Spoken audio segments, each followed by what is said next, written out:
Conoce una nueva forma de ver televisión. wowmx.tv.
Gracias por sumarse a la conversación con Buen Día. Estamos saliendo por WOW TV, canal digital a todo el país, por Regeneración Plural en el sureste y por mis redes, José Buendía MX, en Twitter, Facebook y YouTube. Muchas gracias por participar, por sumarse a esta conversación, a este debate, a esta plática, y mándenos sus comentarios para poder subirlos a la mesa y ponerlos también a discusión. ¿Qué es lo que pasa en México con la concentración de la riqueza durante el actual sexenio y particularmente con el incremento de las mayores fortunas a partir de la pandemia que asoló en los primeros años de este gobierno al país y al mundo? Hemos vuelto, o más bien, déjeme corregir, ha vuelto al candelero de los más ricos del mundo, Carlos Slim, el octavo. Me parece que se sitúa después de que por primera vez, según la revista Forbes o otras, ha recuperado y alcanzado marcas que superan los 100,000 millones de dólares por primera vez en su historia. Y el amasijo de su fortuna lo tiene o lo devuelve como el hombre más rico de México y además de América Latina. Esto no es todo. Hay estudios como los que ha realizado Oxfam.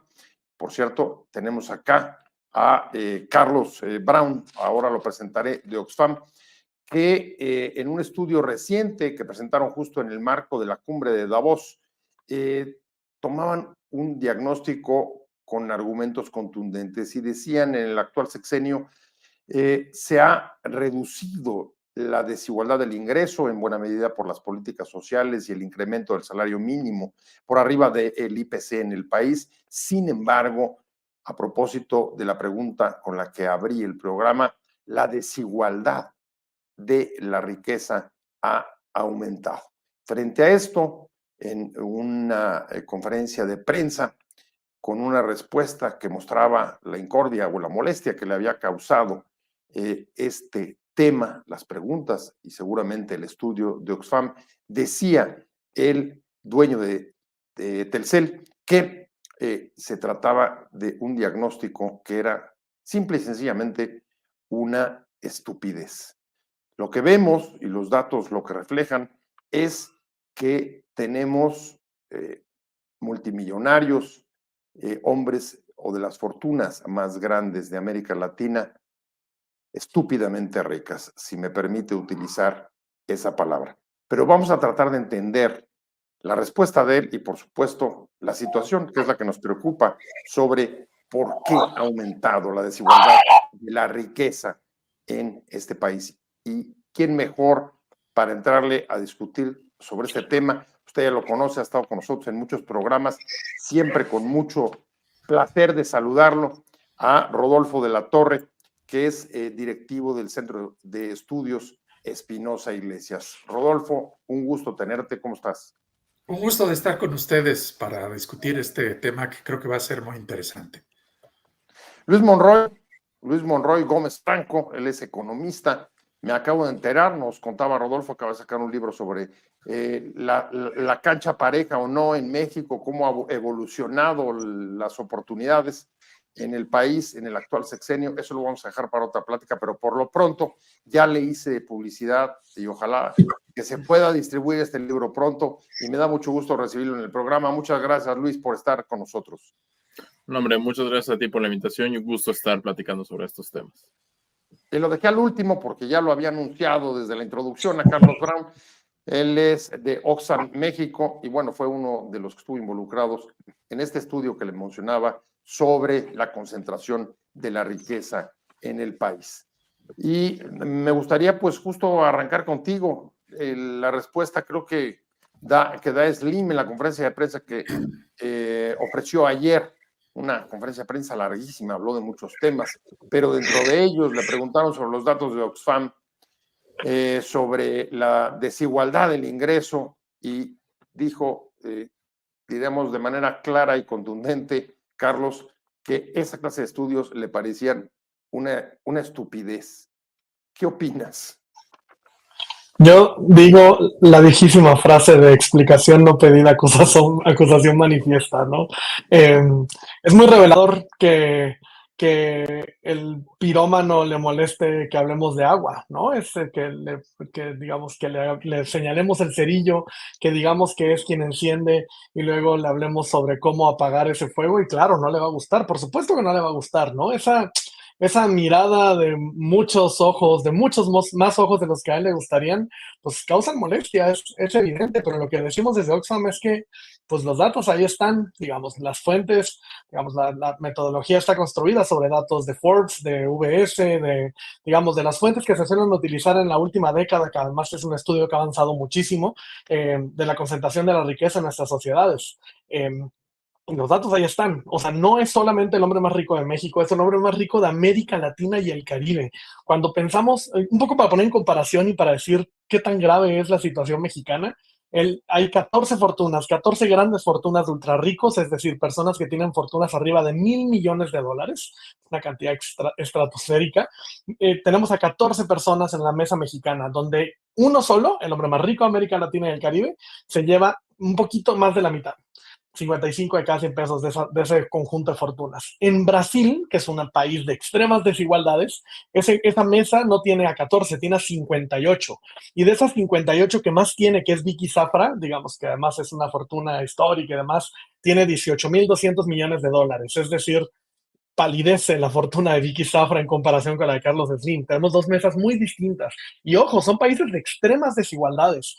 Pero eso, digamos, lo que llama la atención es, pues, la reacción es obvia, ¿no? No estaba esperando que el hombre más rico de América Latina y el Caribe, que ha acumulado y amasado una fortuna en medio de la pandemia de COVID-19, salga a decir que es una buena idea que midamos la riqueza. Por supuesto que no le va a gustar. La pregunta es por qué no les gusta, ¿no? Y por qué está detrás de lo que decíamos en el informe, que es hay una relación de conveniencia con el poder político, las concesiones, las licencias, todo digamos, ese andamiaje que le permite explotar los bienes de la nación, pues es lo que le ha permitido consolidar el grupo financiero, económico, digamos, corporativo que hoy tiene, con una presencia enorme en múltiples países. Recomiendo mucho el reportaje del CEO, una serie de reportajes donde dan cuenta de qué tan grande es el poder económico y corporativo de Carlos Slim.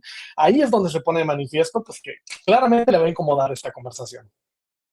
Sí, vimos este reportaje, incluso ahí señala un montón de obra pública, ¿no? De asignaciones durante el sexenio.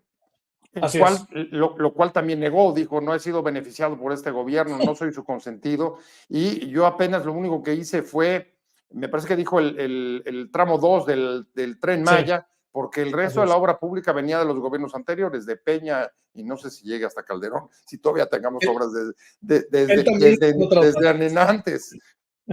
Él también tiene otros datos. Y ojo, la obra pública pareciera esta cosa enorme, pero palidece junto a las concesiones. La obra pública es mucho, son miles de millones de pesos, pero junto a las concesiones, la obra pública es poquito. Las concesiones estamos hablando de decenas de miles de millones de pesos que le han beneficiado de manera histórica, al menos durante las últimas 4 décadas. Entonces, sí, la obra pública, pero hay que pensar en todas las formas en que su fortuna se beneficia del Estado mexicano. Si alguien se ha metido al tema de la desigualdad hace ya muchos años es Rodolfo. Rodolfo, siendo bien el diagnóstico de Oxfam, diciendo es sí, la diferencia del ingreso por las políticas sociales del López Obrador y por el incremento del salario mínimo, pero en contraposición ha aumentado la concentración de la riqueza. ¿Te sorprende? ¿Cómo lo explicas? ¿Compartes el diagnóstico con Oxfam? ¿Qué es lo que está pasando con esa concentración de riqueza que ya fue bastante ilustrativo, Carlos, al pues ejemplificarla en el caso de Slim? Creo que traes apagado tu micrófono, Rodolfo. Ahí estás. Perdón. Listo. Pues antes de entrar justamente en el tema, quisiera pues tratar de ser comprensivo con la posición que ha guardado el ingeniero Slim respecto al señalamiento de su enorme riqueza. Hay que tomar en cuenta que pues el despegue de su riqueza proviene en parte de la compra de activos públicos o antes públicos como un banco, pero sobre todo privatizaciones. Así es, el tiempo de las privatizaciones, pero sobre todo de la transferencia del poder monopólico que tenía Teléfonos de México en aquel entonces de manos públicas a manos privadas.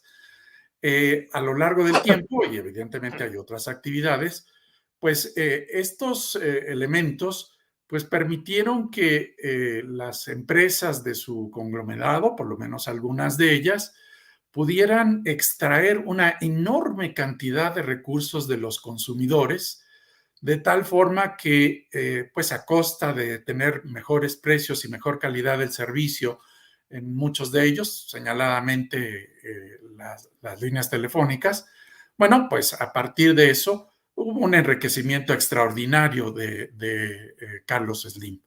Pues ahora, cuando se señala que su riqueza pues sigue siendo enorme, porque pues esa riqueza evidentemente se puede reinvertir y con los puros intereses que generarían una inversión pasiva, pues ya estaría multiplicándose enormemente, pero por supuesto que hay inversiones de otro tipo.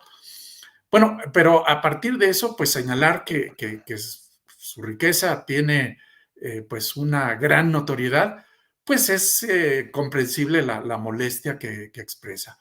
Pero también no hay que subestimar las capacidades del ingeniero Slim, porque él ha sido muy hábil para poder tener los favores de distintos gobiernos sin importar los partidos y tener concesiones que se van renovando, pero también negocios con el sector público que van aumentando su riqueza. Así es que, pues, sí, ponerlo en evidencia no debe ser muy agradable para él, pero creo que es muy importante para la sociedad mexicana. Ahora, ¿por qué? ¿Por qué estamos teniendo esta situación? Fundamentalmente porque tenemos en nuestro país un sistema que no es de mercado puro, no es un capitalismo tradicional, sino es un capitalismo de cuates, un capitalismo de concesiones, de favores, de asignaciones directas, que a la larga lo que van haciendo es alimentar a algunos favoritos, aunque no le guste el nombre a Carlos Slim, y dejando a veces a un lado a otros. En esta administración, por ejemplo, hay algunos que se han quejado de que no tienen tanta posibilidad de enriquecerse. Pero termino con un dato. En esta administración, y son datos del conglomerado suizo UBS, que genera la información que después procesa Oxfam de una manera, a mi parecer, bastante ingeniosa y llamativa. Bueno, este conglomerado ha identificado que en esta administración, los últimos 2 años al menos, se han triplicado el número de millonarios en dólares en México. Y eso es síntoma de un problema más profundo, que es este problema que ha sido muy bien señalado por la administración actual, de que el poder económico está en contubernio con el poder político. Desafortunadamente, este contubernio no ha sido atendido y ahora tenemos una situación que es igual o peor que antes.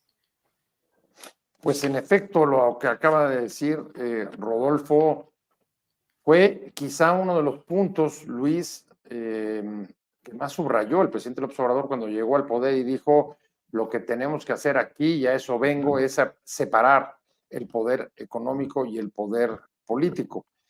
Un propósito, pues que a todas luces suena sano, suena bastante loable, necesario, y sin embargo, los datos que pone sobre la mesa, tanto Oxfam como ahora Rodolfo, lo que nos están diciendo es que no está tan clara esa frontera, o que se haya diluido esa frontera. ¿Qué opinas tú? Bueno, yo estoy de acuerdo con ese diagnóstico, digamos, de que hay un contubernio entre el poder político y el poder económico. De hecho, yo diría que nuestros empresarios, o por lo menos los que salen en las listas que citan tanto Rodolfo como Carlos, más que volverse millonarios innovando, digamos, por poner un ejemplo muy conocido actualmente como los magnates actuales de la tecnología, que al final del día innovaron en cierto sentido, los grandes magnates mexicanos lo son, ya sea o porque tuvieron una concesión del sector público, que en los procesos de privatización lograron hacerse con lo que en ese momento y hasta muy recientemente fue un monopolio o una serie de monopolios, o se trata de riquezas heredadas y de empresas heredadas o de extracción de recursos naturales, que es básicamente lo que en economía conoceríamos como rentistas, ¿no? Entonces, la clase empresarial, la clase capitalista mexicana, en ese sentido, es una clase capitalista muy acomodaticia que utiliza más los recursos en garantizarse el acceso a esas fuentes fáciles de recursos en lugar de invertir en el desarrollo de nuevas tecnologías o invertir en la expansión de sus propias empresas hacia mercados en donde no se ha innovado, en el caso mexicano,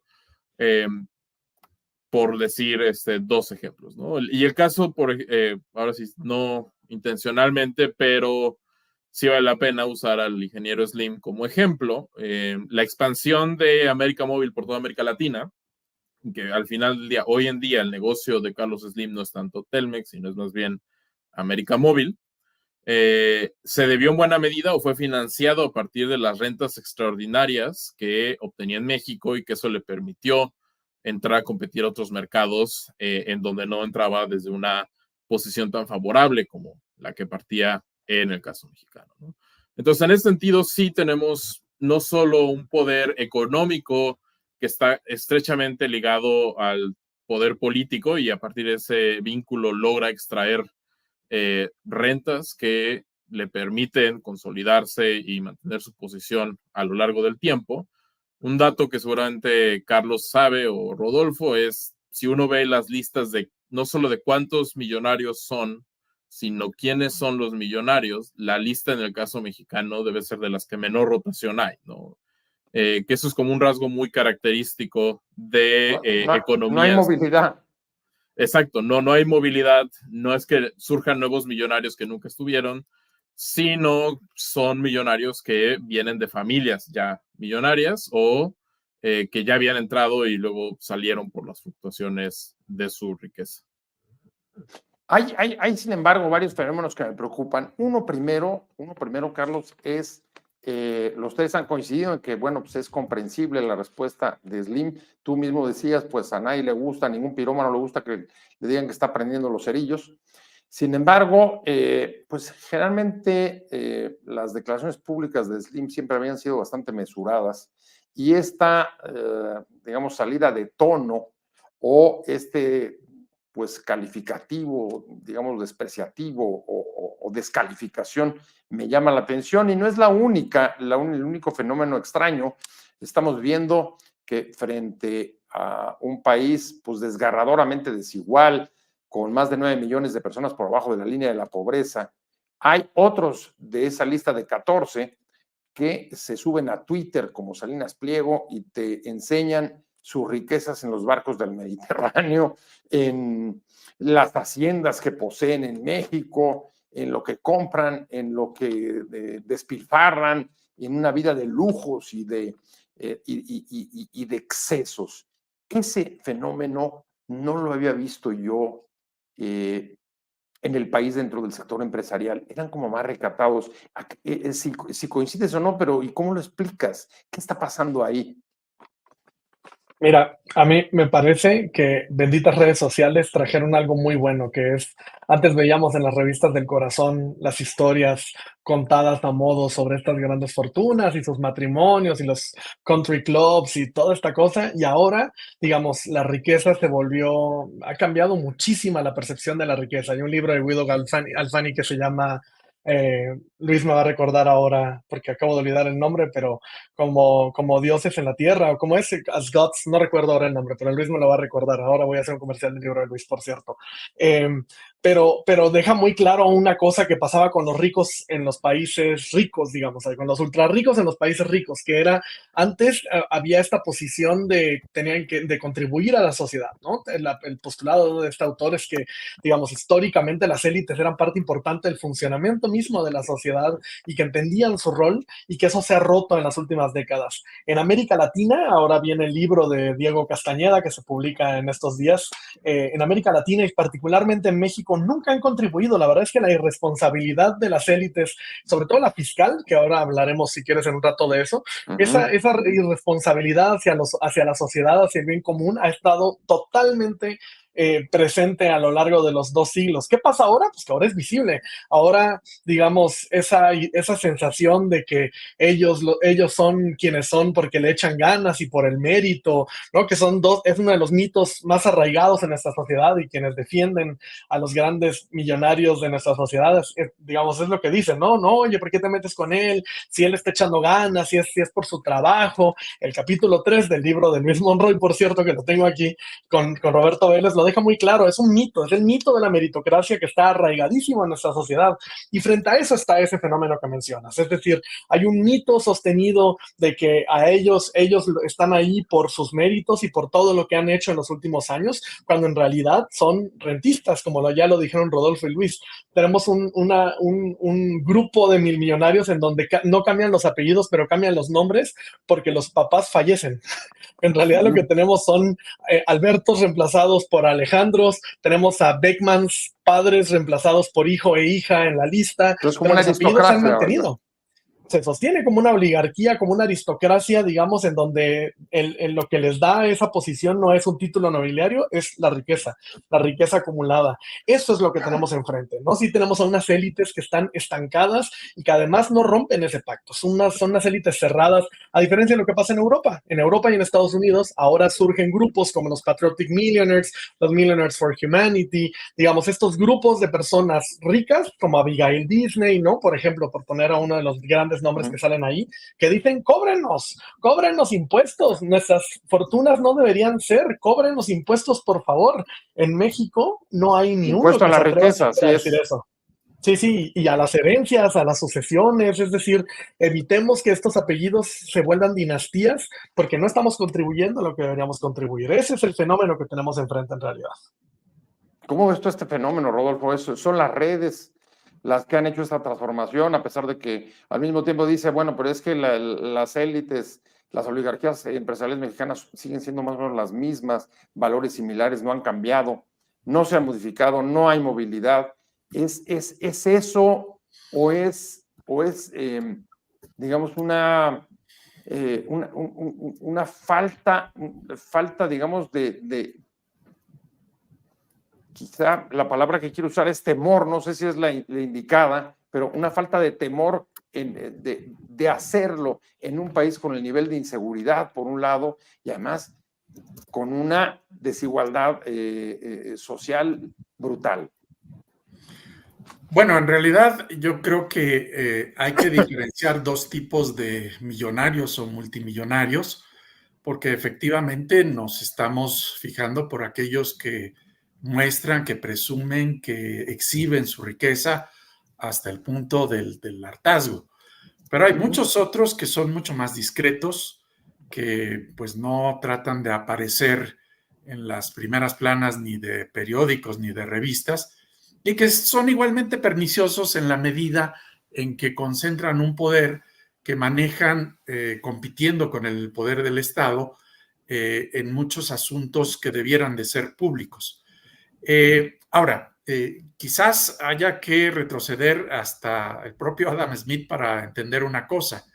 Adam Smith decía que una de las características que más le llamaban la atención es que había una gran facilidad para admirar la vida de los ricos. No porque tuvieran un mérito especial, no porque hubieran hecho algo particular que los hiciera dignos de atención, sino simplemente por ser ricos.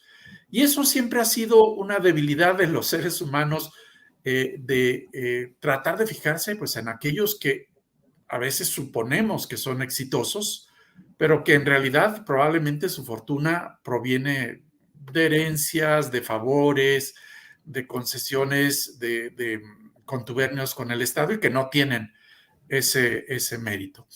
Sí, las redes sociales pueden en estos momentos ayudar a exhibir algunos casos.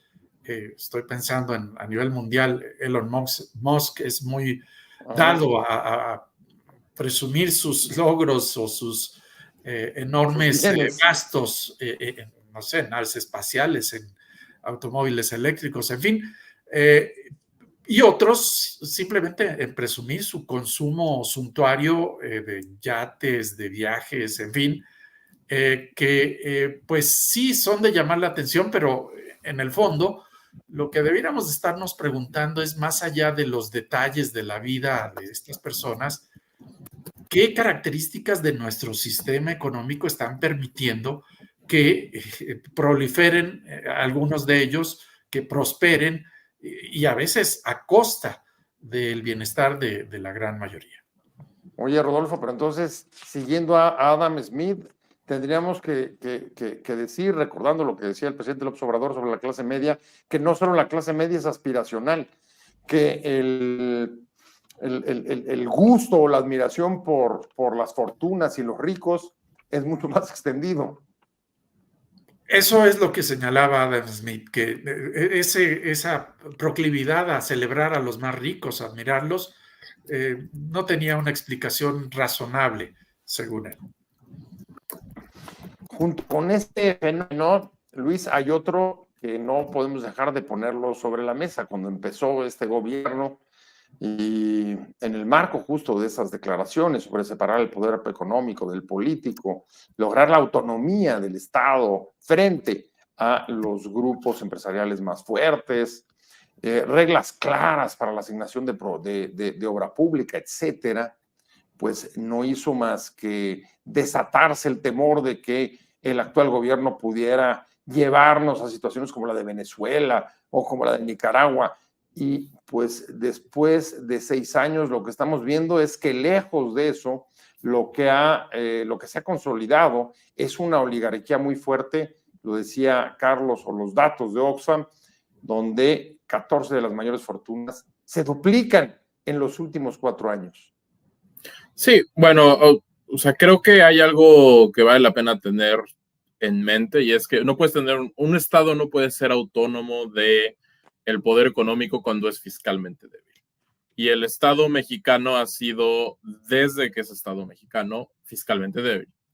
O sea, un problema, si uno lee, y hace poco hice el ejercicio de buscar las notas de la reforma, del intento de reforma fiscal de 1951, y el diagnóstico es: el Estado es fiscalmente débil, tenemos que grabar de forma más progresiva. 10 años después, en el 61, mismo diagnóstico, en el 71 igual. Entonces, el diagnóstico, sabemos que el Estado mexicano no le cobra lo que debería de cobrarles a estos grupos, y por lo mismo no puede tener autonomía de decisión de estos grupos, ¿no? O sea, porque si tú dependes fiscalmente de que pues los grupos empresariales no te vayan a hacer una protesta y esa es tu principal fuente de ingresos y no cobras a otras fuentes de ingreso del capital particularmente y solo mantienes cobrando tu estructura fiscal en dos impuestos que son el IVA y el ISR particularmente al trabajador, no tanto al capital, pues tienes un Estado que no puede lograr una autonomía del poder político y que no puede consolidar las instituciones que le darían esa autonomía, ¿no? O sea, se había avanzado poco, pero se había avanzado en la construcción de sistemas profesionales. Los sistemas profesionales de carrera son los que permiten al Estado independizarse porque permiten establecer una estructura que va más allá del ciclo político, pero pues, las acciones de este gobierno en parte han ido en detrimento de ese tipo de sistemas, ¿no? Lo que hace más vulnerable al Estado a la influencia de estos tipos de agentes, porque pues, pueden apoyar a ciertos políticos y mira, yo te ayudo y luego tú me ayudas dándome estas concesiones o dándome simplemente no metiéndote a regular mi sector, ¿no? O sea, no necesariamente la intervención del Estado necesariamente pasa por dar, puede ser por no ejercer la regulación. Y eso es algo que hemos visto también pasar en el caso mexicano. Y me gustaría hacer también un comentario sobre lo que mencionaban de o sea, esta diferencia aparente entre los millonarios de hoy y los millonarios de antes. Algo que sabemos, no tan atrás como Adam Smith, pero sí desde principios del siglo XX, de un economista que se llama Thorsten Veblen, que es que las personas les gusta gastar en cosas que se vean. O sea, hay un motivo por el cual las personas no solo compran un coche, sino que buscan comprar un coche bonito, y eso es mostrar el estatus. Y es particularmente llamativo, creo, y creo que también va por ahí, el tipo de consumo que personas como, sobre todo gente como Salinas Pliego, hace en redes sociales. O sea, a él lo que le interesa es mostrar que está encima del resto, o sea, está defendiendo su posición relativa. Y el caso de Slim creo que es un va en el mismo sentido, es cómo se atreven a cuestionarme si yo estoy hasta acá. Es un ejercicio de poder y es un ejercicio de remarcar estas distancias que yo creo que justo sí se dan cuenta de que hay una creciente inconformidad en la sociedad con el papel que ellos están jugando y lo que están haciendo es utilizar los recursos que tienen a la mano y uno de ellos es el desplegar de por un lado, sus riquezas para vean lo admirables que somos, vean las cosas bonitas que tenemos. Por otro lado, es alimentar este tipo de narrativas falsas de, es que ellos son pobres porque no trabajan, son pobres porque quieren. Y la forma más fáctica, digamos, pues es ejerciéndolo directo, contrademandando al SAT porque no quieren que les cobren impuestos, ¿no?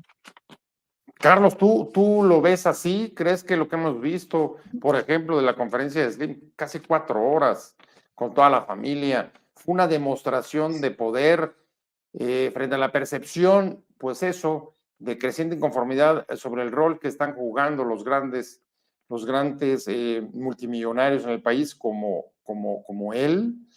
¿Crees que es una demostración de poder toda esa narrativa sobre los primeros tiempos del gobierno de López Obrador de pretender llevar este país a la estatización, como el caso de Venezuela y Nicaragua? Son juegos de poder, luchas entre élites políticas y económicas y a veces dentro de la propia élite económica. ¿Cómo lo ves tú?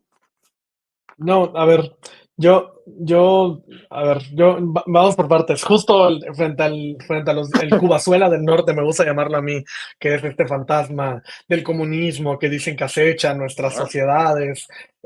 Digamos, en realidad, quienes redistribuyen, quienes han grabado históricamente las grandes fortunas, quienes han hecho ese trabajo, han sido esas sociedades que identificamos como prósperas.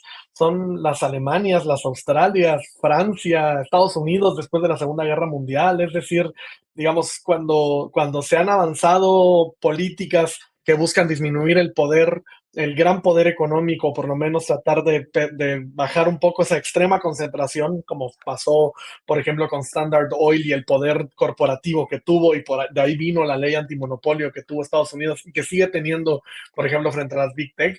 Pues ahí, digamos, de nuevo, es el fantasma de Cubazuela del Norte, cuando en realidad son las sociedades que identificamos como prósperas. Tengo mis dudas con Estados Unidos. Esa es la primera, ¿no? Yo diría, digamos, pero sí tiene todo que ver la riqueza con el poder. Digamos, ese es un vínculo que hemos perdido de vista y que, digamos, la influencia política del poder económico, ese es un rol que está ahí, en la academia la ha trabajado durante muchos años, pero no lo hemos traído al debate público, ¿no? Muchos creen que esta reacción tiene que ver con perder poder económico, y en parte sí, pero sobre todo es esa influencia en el debate. Tan así que hay medios que dan cobertura 3 horas y media a la conferencia de un señor de 84 años, no por viejo, sino por la relevancia que pueda tener en nuestra sociedad. Pues sí, porque es el hombre más rico del continente del Río Bravo para abajo, ¿no? Entonces no es nada menor el rol que juega, digamos, en términos políticos, pero pues sí, le damos esa importancia justamente porque el poder económico le da poder político. Yo creo que mucho de esto tiene que ver con la enorme falta de mecanismos democráticos que tenemos para poner en el centro de la conversación, ¿sabes?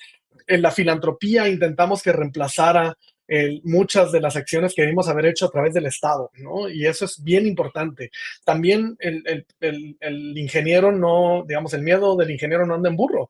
Hay un movimiento creciente que busca grabar con V las grandes fortunas, es decir, ponerles impuestos a las grandes fortunas, impuestos a las grandes herencias y sucesiones, que está ahora en boga en todo el continente. Digamos, Brasil acaba de pasar una reforma tributaria, Colombia pasó una reforma tributaria al inicio del gobierno de Gustavo Petro, Chile se quedó un voto de pasar su reforma tributaria y lo van a volver a intentar este año.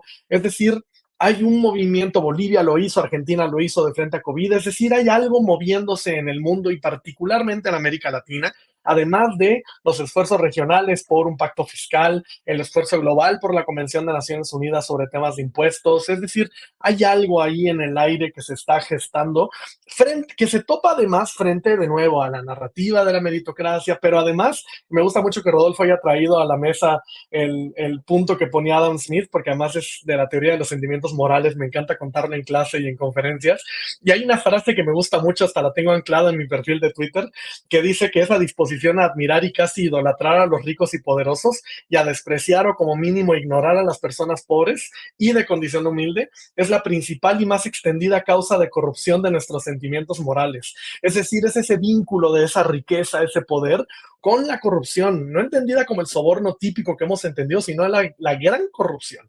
Ese contubernio, esa relación de conveniencia entre el poder económico y el poder político, especialmente en nuestro país, es una forma de corrupción que tenemos que erradicar de nuestra sociedad. Y por eso es que hay que exponerla, hay que hablarla, hay que tener estos debates públicos, porque es el momento de hablar de estos temas que tuvimos bajo la alfombra durante varias décadas, y es momento de darle esa relevancia política a esta conversación económica. Rodolfo, ¿cómo ves? Corrupción moral, corrupción de sentimientos morales de la sociedad. Eso es lo que estamos viviendo frente a este aumento, esta disparidad de la acumulación de riqueza en el país. Ese es el trasfondo, eso es lo que demuestra con actos de poder como aquella conferencia o subir tus yates al Twitter. ¿Es eso? Bueno, yo insistiría en distinguir que, pues, por un lado está la percepción que se tiene de las personas con enormes fortunas, y por otro están las condiciones objetivas que permiten que esas fortunas se mantengan y prosperen.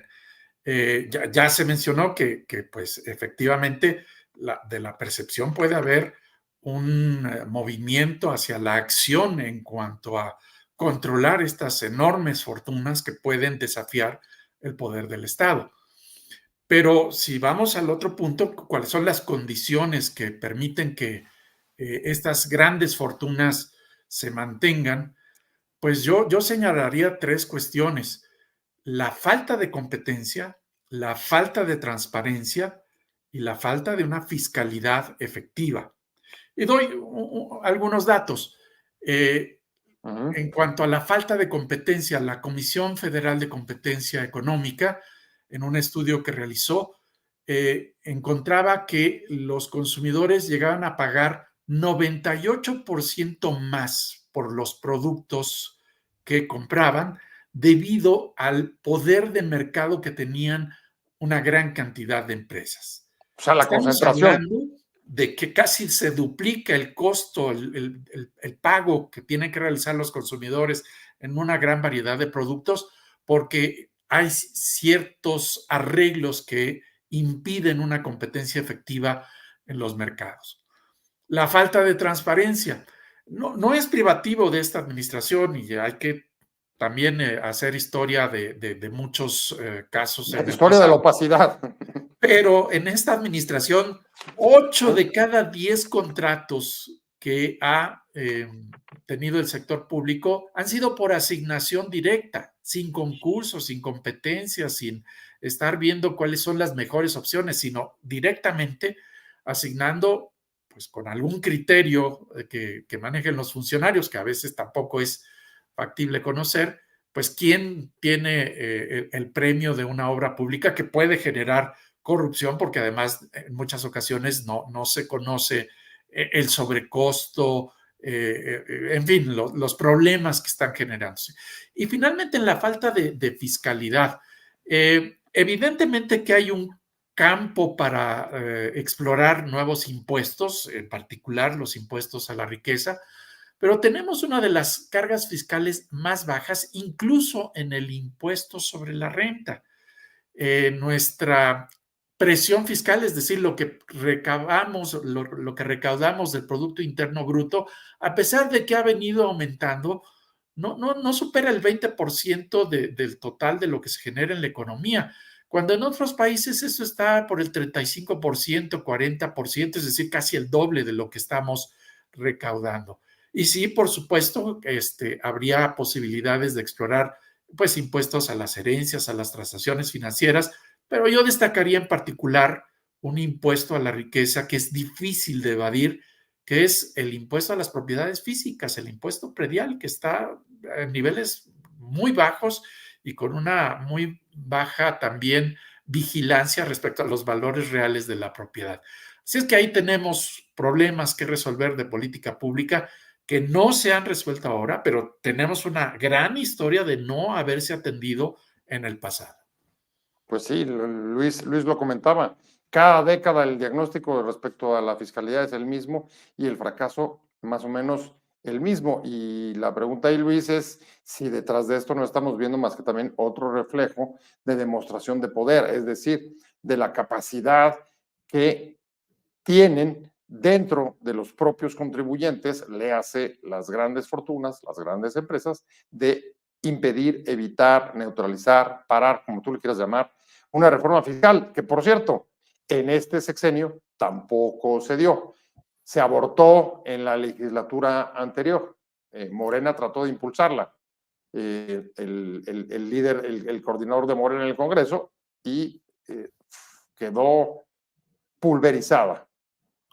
Sí, o sea, creo que, o sea, yo diría que no solo es un ejercicio de poder, sino que es un ejercicio de poder muy bien documentado, porque justo si uno revisa los archivos de las reformas fiscales fallidas, las que no fueron, lo que uno encuentra es, y entonces hubo una reunión de el área de Hacienda con el sector empresarial y la reforma fiscal murió. O sea, si hay un ejercicio de el poder directo que tiene de influir no mediante los mecanismos democráticos, que es vía el Congreso, sino vía la presión directa o vía la influencia directa sobre quienes están encargados del diseño de política pública para abortar los posibles planes para cambiar la fiscalidad.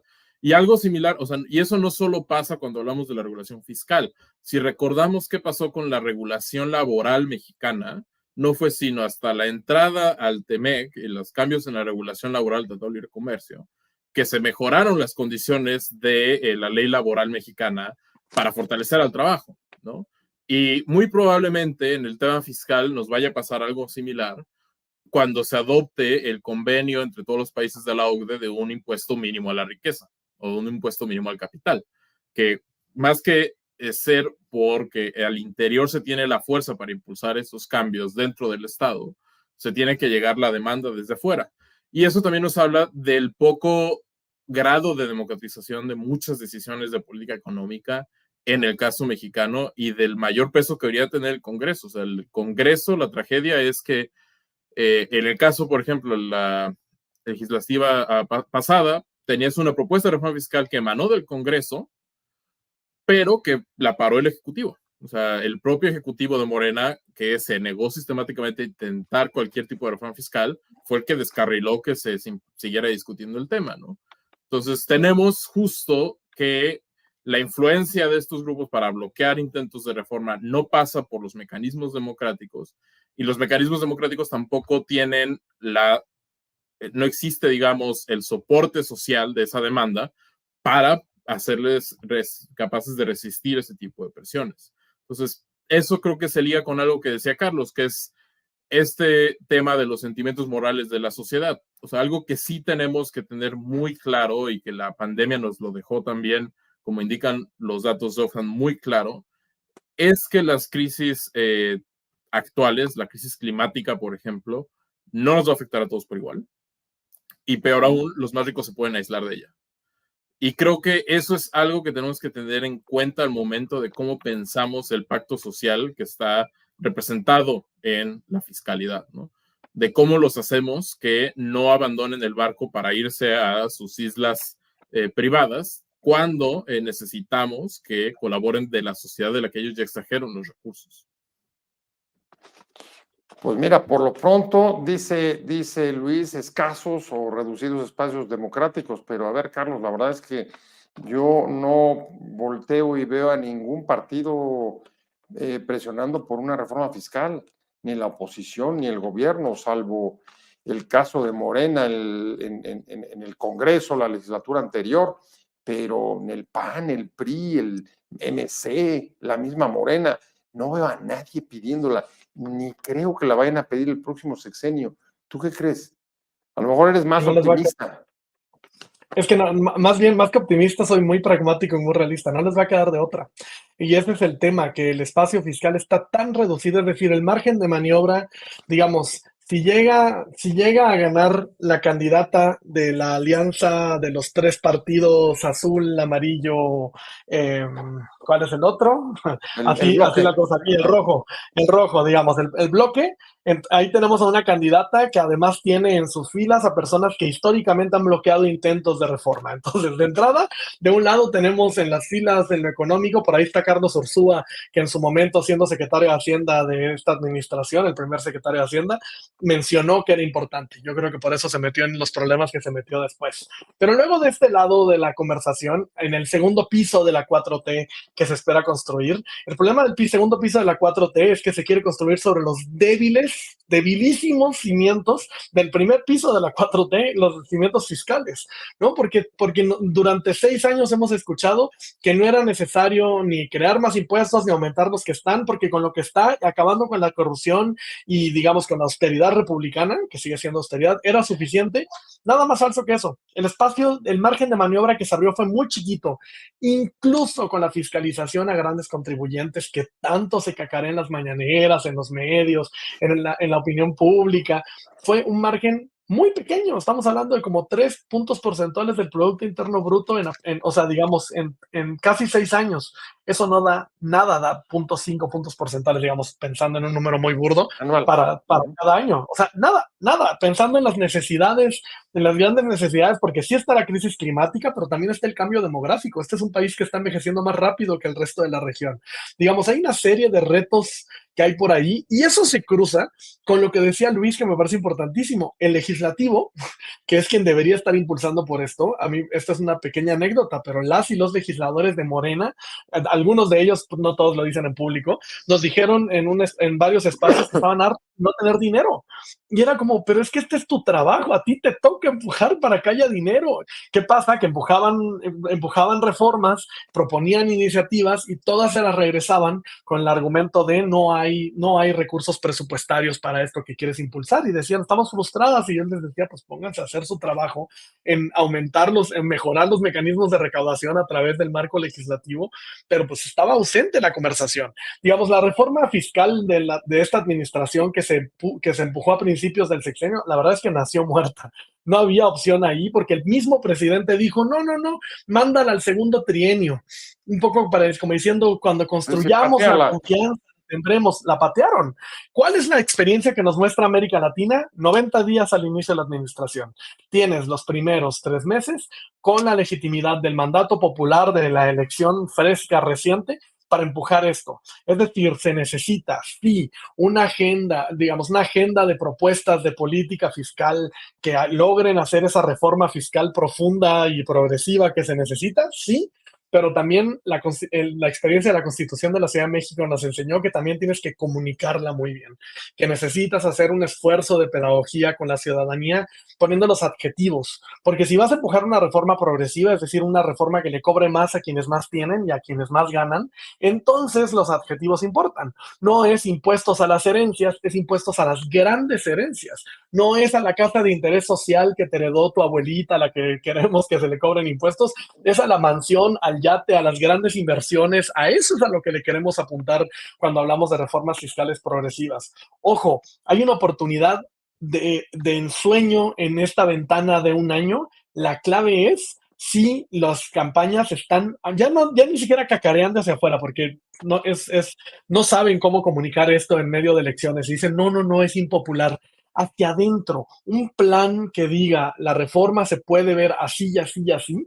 Espero que la estén discutiendo ahora en los equipos de campaña a partir del 1 de marzo que se lanza, porque es inevitable. O sea, la reforma fiscal viene porque viene. La pregunta es cómo va a venir. ¿Le van a cobrar más todavía a quienes ya pagamos por ello, que somos la enorme mayoría de la población, o se van a aventurar a decirle a las élites, les toca poner un poco más, les toca? Es un asunto de justicia social, sí, pero también es un asunto de mostrar que se está cobrando a quien se debería estar cobrando. Ahí la gente, y lo muestra la investigación de Alice Grosser, Raimundo Campos, Aurora Gómez, que dice, la gente estaría más dispuesta a pagar más impuestos si ven que los más ricos pagan impuestos. Entonces, por ahí creo que va la conversación de este año. Es una ventana de oportunidad política muy especial, pero es eso, 90 días desde el 1 de octubre, es decir, hasta el cierre del año, para poder tener una reforma fiscal en estos términos. Y si esa es la disyuntiva, Rodolfo, ¿tú cómo crees que se resuelva? Han resuelto otras reformas Creo que la fiscales. cerrar el micrófono, no te escuchamos. Perdón. Probablemente como se resuelvan otras reformas fiscales del pasado, es decir, por la presión de las circunstancias. En el caso de la administración actual, pues va a heredar un mayor gasto social, las transferencias en efectivo, un sistema de salud que tiene enormes presiones para ser mejorado porque pues ha habido subejercicios, no ha habido suficientes recursos para expanderlo y tener la cobertura que por lo menos tenían antes el Seguro Popular. Y también tenemos una presión que cada vez es mayor, que es el de las pensiones. Es insostenible este conjunto de necesidades sin mayores recursos. Así es que quizás haya resistencia de una reforma fiscal, pero cuando se hagan las cuentas, es posible que se vea con claridad que el próximo sexenio no la libra si no se pone las pilas desde un principio, queriendo decir con esto que se plantea algún tipo de reforma fiscal desde un principio. Ojalá y sea profunda, hay mucha tela de dónde cortar, pero habrá que ver qué es lo que se propone. Y simplemente terminaría diciendo que sí, desafortunadamente en el caso de la oposición, no se ve tampoco que haya una conciencia de la necesidad de la reforma fiscal, ni por el lado de los recursos que se requieren gastar, ni tampoco por la justicia social que está inherente a reformular el sistema fiscal. Pues viendo esto, y yo ya voy al fin, se me acaba el tiempo. Luis, voy de volada para cerrar contigo y con Carlos, y es, a ver, vemos entonces tres elementos, ya para no decir disyuntiva, o respuesta a las circunstancias, o revisión del pacto fiscal, o esperar a que venga de fuera con esta ola, digamos, de tentativas en América Latina por reformas progresivas que ataquen o que avancen sobre los que más tienen. ¿Cuál de las tres vas tú? En caso de que los primeros 90 minutos del partido de Claudia se abran para esas jugadas. Mira, yo creo que va a tener que pasar por dos motivos. La presión externa, o sea, las cuentas no van a cerrar si no se hace, y si quiere hacer algo en el gobierno va a tener que hacer una reforma fiscal, simplemente no hay los suficientes recursos. Y por otro, creo que hay que seguir alimentando la demanda social por el tipo de reforma fiscal que queremos que se haga. Porque si se permite que solo se haga en la urgencia, la garantía es que van a ir sobre lo que menos pensar requiere, y eso es ir por él, que actualmente ya se le cobran los más impuestos, y no meterte en la negociación política que entrañaría ir por una reforma fiscal progresiva. Cierro contigo, Carlos, igual. No lo que quieres, sino lo que piensas. A ver, lo que pienso es que, de nuevo, no les va a quedar de otra. Yo creo que la clave va a ser si logran construir los consensos necesarios y por lo menos una agenda. A ver, es que no es una reforma, son reformas lo que toca. Está tan atrasado nuestro sistema fiscal. Yo digo que México es una anomalía fiscal. Somos una gran economía de ingresos medios que recauda como país paupérrimo. Recaudamos como Mali, como El Salvador, como Gambia. Sí estamos en una situación terrible. Parecía de que pagamos muchos impuestos, pero en realidad pagamos pocos en total. La cosa es quién paga, ¿no? Y esa es la cosa que toca poner sobre la mesa. Quien hoy está pagando la cuenta, sí con sus impuestos, pero también con su tiempo. Por ejemplo, el hecho de que no haya un sistema público de cuidados, que es algo que se quedó en la congeladora en el Senado en la primera legislatura de este gobierno. Digamos, ahí estaba muy clarito el cruce porque tenía que ver con, pues no hay recursos presupuestarios adicionales. Entonces, la reforma por un sistema nacional de cuidados la mataron de entrada. Pero eso es una exigencia que ya viene, ¿no? No podemos hablar de justicia social y de justicia de género si no hablamos del sistema de cuidados. Y ahí quien está poniendo el tiempo, quien no está saliendo a los mercados laborales, quien no tiene vida pública usualmente son quienes cuidan. Y 9 de cada 10 quienes cuidan y no tienen una remuneración son mujeres. Entonces, hoy quien está pagando la cuenta con su dinero, con sus impuestos, con su tiempo, con todo lo que sacrifica, es la enorme mayoría de la población. Entonces, en realidad lo que hay que hacer es empezar a generar estos círculos virtuosos del diálogo sobre este tema, un poco romper el tabú de la conversación sobre impuestos, abrir una conversación pública, generar esa demanda social de la que habla Luis, me parece importantísimo, pero sobre todo reconocer que no es una conversación aislada, sino que es la base de las conversaciones a futuro, la conversación sobre pensiones, el sistema de salud de Dinamarca, que tiene que costar caro, porque si queremos un sistema de salud como el de Dinamarca, pues vamos a tener que pagar como pagan las y los daneses por él. Digamos, todas esas agendas que tenemos pendientes y que decimos, que siempre que jalamos el hilo es, ¿y esto por qué no funciona en México? Ah, no hay dinero. ¿Y esto por qué no funciona en México? Ah, porque tampoco tiene dinero. Digamos, todo eso hay que reconocer que ha sido una deuda histórica del Estado mexicano que tiene que ver con que no se le ha cobrado impuestos a los más ricos. Es una realidad de nuestra sociedad. Entonces, lo que se puede hacer es tanto como decidan el nuevo gobierno, como decidan en las campañas impulsar. Ahí está, porque es una decisión política, no es un, ay, aquí nos tocó y ya está, hay una decisión política detrás, la más grande, que es quién va a pagar la cuenta por el futuro de nuestra sociedad, y eso es lo que está en juego en realidad, el futuro de nuestra sociedad. Oigan, y ahora que hablas de consensos, ya se me va a quedar en el tintero porque se me acabó el tiempo, pero mucho dependerá también los escenarios de esos 90 días, si en las urnas en junio tenemos un Congreso dividido o Total. si tenemos un plan C triunfante. Yo creo que ese es otro factor que ya no nos da tiempo de analizar, pero pues lo dejamos para la próxima. A medida que se vaya acercando la fecha, yo por lo pronto les agradezco mucho a los tres. Por supuesto, muchísimas gracias a Rodolfo de la Torre, directivo del Centro de Estudios Espinosa Iglesias. Muchas gracias, Rodolfo, como siempre, por participar, por estar con nosotros. Gracias, un gusto. Un honor. Y por supuesto, Luis Monroy. Vamos a hacer un programa pronto sobre su libro, Cancha Pareja. ¿Cómo está el estado de las oportunidades en este país en los últimos 6 años? ¿Ha cambiado, ha mejorado? ¿Qué tanto? ¿Para quién? ¿Qué pasa con los jóvenes? Mira, ahí está ya una primera probadita, por lo menos de la portada. Muchas gracias. Gracias Carlos, a ti. y por supuesto, muchas gracias, Luis, por haber participado con nosotros. Gracias, José. Y, pues por supuesto, nos vemos, Carlos. Un placer haberte visto. Carlos Brown, de Oxfam. Gracias a los tres. Un placer. Gracias. Pero sobre todo, gracias a usted por haber estado con nosotros aquí en Conversando con Buen Día. Lo espero como todos los martes y jueves, el próximo a las 19 horas. Les recuerdo, suscríbase a mi canal de YouTube, vamos subiendo, si nos ayuda, podemos ampliar y extender esta conversación. Salimos por WOW TV, canal digital, plataforma que nos permite conectar con todo el país y Regeneración Plural allá en el sureste y por mis redes, José Buendía MX, por YouTube, Facebook y Twitter. Nos vemos, que tengan una muy buena semana. Hasta luego. Adiós.